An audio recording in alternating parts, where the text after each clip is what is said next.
Shalom, volvemos a la Parashat Jucat. Ahora estamos en el capítulo de Bemidbar, capítulo 20, versículo 7, y vamos a llegar al versículo número 13. Vamos a leer en la Torá lo que aquí se encuentra y es como sigue. Habló Adonai a Moshe diciendo: toma el bastón y reúne a la congregación, tú y Aarón tu hermano hablarán a la roca a sus ojos, entonces darás sus aguas. Sacarás para ellos agua de la roca y darás de beber a la congregación y a sus ganados. Tomó Moshe el bastón delante de Adonai tal como le había ordenado. Reunieron Moshe y Aarón a la congregación frente a la roca y dijo a ellos: oigan ahora los rebeldes, ¿acaso de esta roca nosotros sacaremos para ustedes agua? Alzó Moshe su mano, golpeó la roca con su bastón 2 veces y salió mucha agua, y bebieron la congregación y sus animales. Entonces dijo Adonai a Moshe y a Aarón: por cuanto que no han confiado en mí para santificarme a los ojos de los Bnei Israel, por eso no llevarán ustedes a esta congregación a la tierra que entregué a ellos. Estas son las aguas de Meribá, por las cuales habían contendido los Bnei Israel con Adonai, y se santificó en ellos.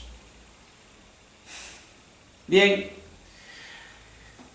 dejamos de la segunda liyá el tema de la ausencia de agua, o se había acabado el agua ante el fallecimiento de Miriam. Ahora Kadosh Baruj Hu le pide a Moshe que, tomando la vara que tiene en su mano, la cual le ha acompañado para dirigir al pueblo de Israel y apoyarse en el camino, vaya y se dirija a la roca de la cual siempre ha fluido agua, y que por el mérito de Miriam fluya. Y ahora Moshe tendrá que hablarle y solicitar a la roca que ésta dé el agua necesaria para el pueblo de Israel. Finalmente, esto se va a dar por la situación y el conflicto que estaba manifestando el pueblo de Israel. Dice que a este lugar se le va a conocer, porque finalmente fluyen las aguas, se le va a conocer como Meribá, como el lugar de la revuelta, el lugar de los revoltosos a causa del agua, el lugar de los que han querellado contra Hashem, y entonces este es una señal y símbolo de lo que nosotros hemos confrontado en el pueblo de Israel.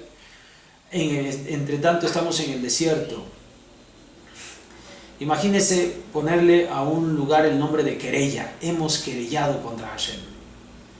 Una marca permanente en este lugar para que nosotros recordemos qué tan difícil ha sido ese proceso, no olvidarlo tan fácil, para que sea un memorial, así como se levantaban memoriales de pactos, se le daban nombre a ciudades, nombres positivos. También se le da nombres que en un momento dado parecen negativos, pero lo hacen para que con el paso del tiempo el pueblo de Israel se esfuerce y haga desaparecer ese nombre sobre la faz de la tierra, el nombre de ese lugar. En este caso se le llama a ese lugar Meribá, porque ha querellado el pueblo de Israel con Hashem. Es natural en un momento dado, porque el hombre tiene que perfeccionarse, tiene que desarrollarse. Entonces es natural en un momento dado que haya este tipo de querellas contra Hashem, de disputas, de discusiones, de inconformidad, de una manifestación contra él. Sin embargo, debemos superar. Al final nosotros vamos a ver que el pueblo de Israel llega a la tierra de Canaán. Eso significa que todos estos pasos son necesarios para alcanzar la redención y el asentamiento en el lugar de promesa.